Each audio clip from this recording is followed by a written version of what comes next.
The most expensive phone call in the history of the American middle class didn't come from a debt collector or a hospital. It came from the closing table. Imagine you're in suburban Denver. You've saved for 3 years, you've skipped vacations, you've eaten at home, and you've finally secured a $300,000 mortgage pre-approval. You find the house, you pick the floor plan, and then the builder calls. In the 11 minutes it took for a trade policy to be signed in Washington, the price of your dream just went up by $36,000, not because the market shifted, not because interest rates spiked, but because the bones of your house, the very wood meant to hold your family safe, just became a political hostage. This is the 2026 lumber crisis, and it is a forensic masterclass in how a single signature can foreclose on the American dream before the first nail is even driven. 4 months ago, the promise was delivered with the casual, sweeping confidence of someone who has never had to check the price of a 2x4 at a local hardware store. The claim was simple: America doesn't need Canadian lumber.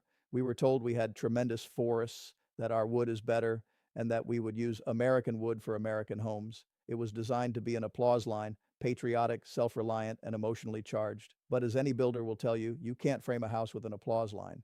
Since that 41% tariff hit, lumber prices in the United States haven't just risen, they've detonated, spiking 47% in less than 100 days.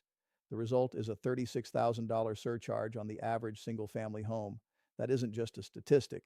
It is a wall of wood built not on the border, but directly between 150,000 American families and their front doors. These aren't just units on a spreadsheet. These are families who did everything right. They saved, they planned, and they qualified. But now they are watching their future slip away in real time. The National Association of Home Builders estimates that for every $1,000 added to a home price, 62,000 households are priced out. At $36,000, we are looking at a mass eviction from the middle class. First-time buyers are being told their income is no longer enough to pay for the wood their homes were supposed to be built from. It is a housing crisis manufactured in a boardroom, transmitted through a supply chain, and ultimately paid for by the families who can least afford it. While the administration talked about building a wall, they accidentally built one that keeps Americans out of their own neighborhoods. And as we dig into the mechanical truth of why this happened, you'll see that the trees didn't just disagree with the policy, they revolted against it. To understand why this policy didn't just fail, but physically imploded, you have to look at the skeleton of an American home. Builders don't just use wood, they use a very specific biological engine called SPF, spruce pine fir. These are the bones of the American suburbs. They are light, they are strong, and they hold nails like a vice. And here is the inconvenient truth that Washington ignored. Approximately 30% of that skeleton, roughly 14 billion board feet every year, comes from the vast, managed forests of Canada. The claim that we don't need the supply isn't just an economic opinion, it is a mechanical fiction.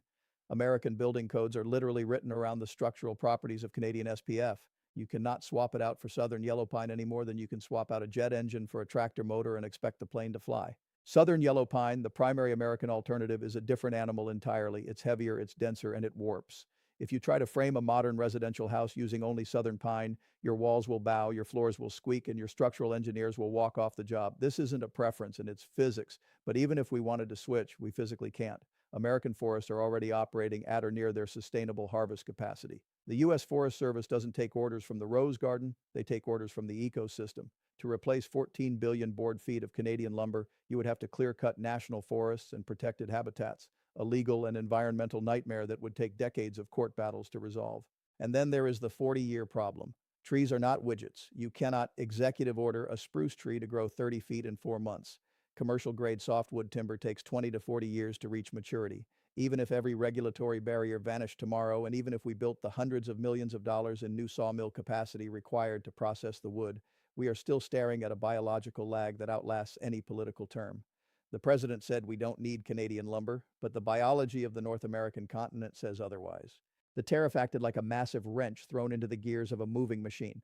Because the supply couldn't be replaced domestically, the 41% tax didn't encourage American production. It simply acted as a surcharge on every two-way four in the country.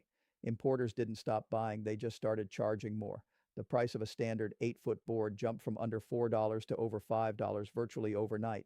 By the time that cost reached the framer in North Carolina or the contractor in Phoenix, it had mutated into a $36,000 monster.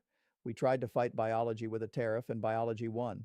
The result isn't a stronger American timber industry. It's a skeleton of a housing market that is becoming too expensive to exist. Warren Buffett has spent 7 decades studying the gears of the American economy, and he has a single rule for trade. There are things you can tax, and then there are things you can't. If you tax a luxury watch or a high-end Italian suit, you are taxing a choice. But if you tax the wood used to build a home, you aren't taxing a commodity, you are taxing shelter. Buffett called this the most regressive tax in America. A regressive tax is one that hits the poor harder than the rich, and this lumber tariff is the ultimate example. For a billionaire in a Manhattan penthouse, a $36,000 increase in construction costs is just noise. But for a single mother in Phoenix or a young couple in North Carolina, it is a wall that stands between them and the stability of a front door. Buffett's analysis highlights the self-defeating nature of this protectionist racket. When you tax a foundational input like lumber, you aren't helping the industry, you're poisoning the well. Because every American home is built on a foundation of wood, raising its cost forces a vicious cycle through the entire ecosystem. We see the victim montage playing out in real time. In North Carolina, third-generation builders are laying off half their crews because the projects that were profitable in January are bankrupting them in April. In Phoenix, rents are climbing by nearly $200 a month because when the cost of building new units spikes, the demand for old units explodes. This is the regressive racket in action. The government claimed to be protecting the American dream, but they ended up taxing the very material that makes the dream possible. It's a transfer of wealth from the families trying to buy their first home to the massive timber conglomerates who use the tariff as an excuse to raise their own prices. As Buffett noted, you don't protect a house by making the bones of it unaffordable. Every denied mortgage and every canceled renovation is a direct result of a policy that treated a human necessity like a political bargaining chip. This isn't just a mistake in trade economics. It is a structural assault on the one asset that most American families depend on for their financial security. While the administration claims they are making America strong, the oracle warns that they are actually making the American home an endangered species. While Washington was busy building a tax wall to keep Canadian lumber out, the rest of the world was busy building logistics bridges to pull it in. In the world of global trade, if you insult your best supplier, they don't just sit around and wait for you to change your mind. They find a better customer. And that is exactly what happened.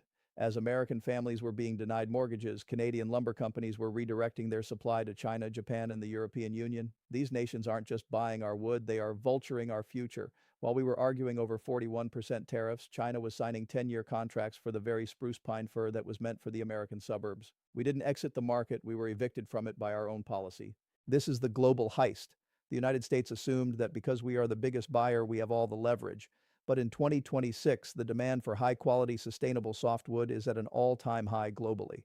From the mass timber high-rises in Scandinavia to the residential booms in Tokyo, the world is hungry for Canadian SPF.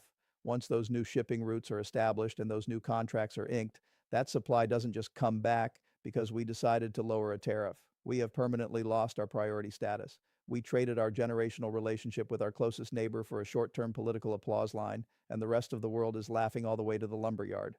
But nothing captures the mechanical failure of this trade war better than the 7 words delivered by Mark Carney. When asked about the American housing crisis at a forestry summit in Vancouver, he didn't give a long-winded diplomatic answer. He looked at the data and dropped the ultimate geopolitical autopsy. He taxed the wood, the homes taxed themselves. It was a mic drop that silenced the room because it revealed the brutal automation of the crisis. The tariff was the spark, the housing market was the tinder. You didn't need a conspiracy to raise home prices, you just needed gravity. When you tax the bones of a house, the house becomes a tax collector. Housing affordability is the fatal issue of American politics. It is the one intersection where every political career goes to die because it affects the one thing people care about more than any ideology, where they raise their children. We are currently facing a national housing shortage of 5 million units, and we just made every single one of them $36,000 more expensive by choice. The 11-minute scandal wasn't just about a trade document. It was about the moment we decided to tax the American dream into extinction.